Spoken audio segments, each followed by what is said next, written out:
C'est presque du direct. C'est la revue de presque de Nicolas Canteloup, le best-of.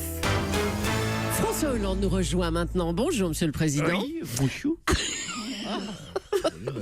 Vous étiez ce week-end à Madagascar, dans sa capitale historique, Tananarive. Oui, très bien, bravo, Madame Leclerc, Julie, pardon. Oui, j'étais à Tananarive. D'ailleurs, Manuel Valls m'a envoyé un SMS, je vous le lis, puisque je dis tout aux journalistes. Ah oui, bah oui. On a cru Il a dit, comprendre. oui, j'en suis. Et il m'a écrit, c'est une ville qui te va bien. Ah bah c'est plutôt sympa, alors que tout le monde dit que Manuel Valls vous encourage à ne pas vous représenter. Oui, attendez, je vous lis quand même la deuxième partie du SMS. Oui, Donc, d'accord. c'est une ville qui te va bien. Tananarive à rien, comme ta politique, reste là-bas. Ah d'accord, il y avait... Je ne nous avait échappé là, d'accord. Ça vaut bien les 50 sourcils. Oui. Bon, en tout cas, c'est tendu avec votre Premier ministre. D'ailleurs, certains vous pressent à vous déclarer à la primaire de la gauche pour y voir plus clair. Ah, écoutez, je vais vous faire une confidence sur Europe 1. J'avoue que l'analyse des primaires hier soir de la droite ne me pousse pas à y aller. D'après moi, mon analyse, quelle est-elle? Le peuple de droite va participer aux primaires de la gauche et voter massivement pour me faire barrage. Mais comme il est déjà acquis que le peuple de gauche va voter massivement pour que je m'en aille, et que le peuple, notons-le, peuple du centre a annoncé qu'ils voteront massivement pour que je dégage vite, Dis donc. sans oublier que le peuple communiste et écologiste va voter massivement pour que j'aille mourir. Oh là là. Comprenez ma situation aujourd'hui, Ah bah oui. Je ne suis pas chaud pour me déclarer. Parce que pour l'instant, je n'ai le soutien que du peuple de moi. C'est vrai que c'est assez réduit. C'est peu, oui, effectivement.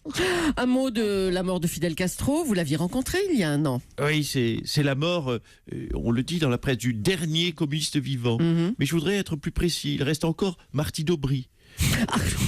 D'ailleurs, si le peuple cubain en veut, je lui cède Martine Aubry bien volontiers. Vous n'appréciez pas Castro, vous, hein? Écoutez, Fidel Castro était un menteur, disons-le. Il a passé sa vie en survêt alors qu'il ne faisait jamais de sport. Oh non. Ah oui, c'est ce que je retiens politiquement de Fidel Castro. Remarquez, moi, c'est vrai que j'ai bien passé 4 ans et demi dans le costume de président.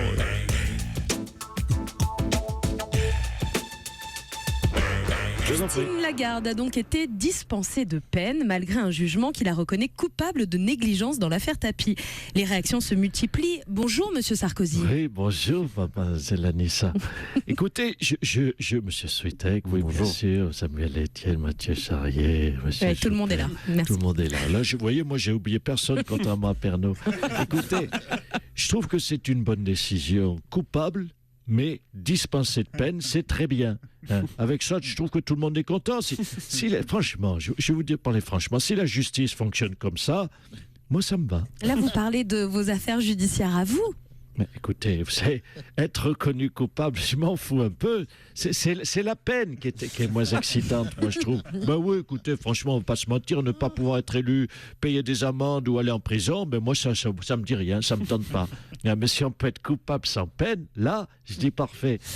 Attendez, vous permettez, parce que je suis quand même très surpris. J'ai appelé les juges, juste un copain juge, juste pour être sûr. Oui, Christian, c'est Nicolas Sarkozy. Oh oui, comment vas-tu? Depuis la soirée Beaujolais nouveau. Super. Dis donc, je viens de lire le jugement là sur Christine Lagarde. Ton nouveau truc là, coupable mais dispensé de peine, c'est quoi? C'est votre promo de Noël? C'est quoi ça? D'accord. Non, parce que ça, tu vois, ça peut m'intéresser, tu vois, ce genre de... D'accord. Mais non, mais pour moi... Non, mais... Comment ça? Quand tu dis que j'ai trop d'affaires au cul, ça veut dire quoi? Ça veut dire... C'est comme si c'était plafonné, quoi. Donc, j'aurais pas droit. Comment ça? Il ne faut pas déconner non plus, sinon ça va se voir. Tu crois que ça s'est pas vu pour Christine Lagarde? Ben ouais, mais vous passez pour des cons, les juges, là. Hein. Bon, écoute, tant pis. De toute façon, non, mais moi, j'ai rien fait, tu sais. Non, je demandais ça pour un copain. Mais non, mais j'ai rien fait. Enfin, Christian, tu me connais depuis le temps qu'on se connaît, franchement. Alors, dites-nous, il est d'accord ou pas? Allô, oui. Eh bien, écoutez, je crois que je vais rester en vacances encore un peu. Hein. J'ai loué une grotte au Pakistan pour quelques mois. J'ai pris des cours de pachtoun. Non, ça va être pittoresque. Eh bien, bonnes vacances, Monsieur Je vous en Sarkozy. prie. Merci. Charles Aznavour va donner ce soir un concert événement à Paris. Ce sera le premier d'ailleurs d'une série de 3. Charles a 92 ans. Alors, Charles Aznavour, pourquoi chanter à Paris la semaine de Noël? Quelle Parce réponse. que c'est une période que j'aime beaucoup. Ce soir, sur la scène du Palais des Sports, je reprendrai une chanson de mon vieil ami Tino Rossi. Très fort.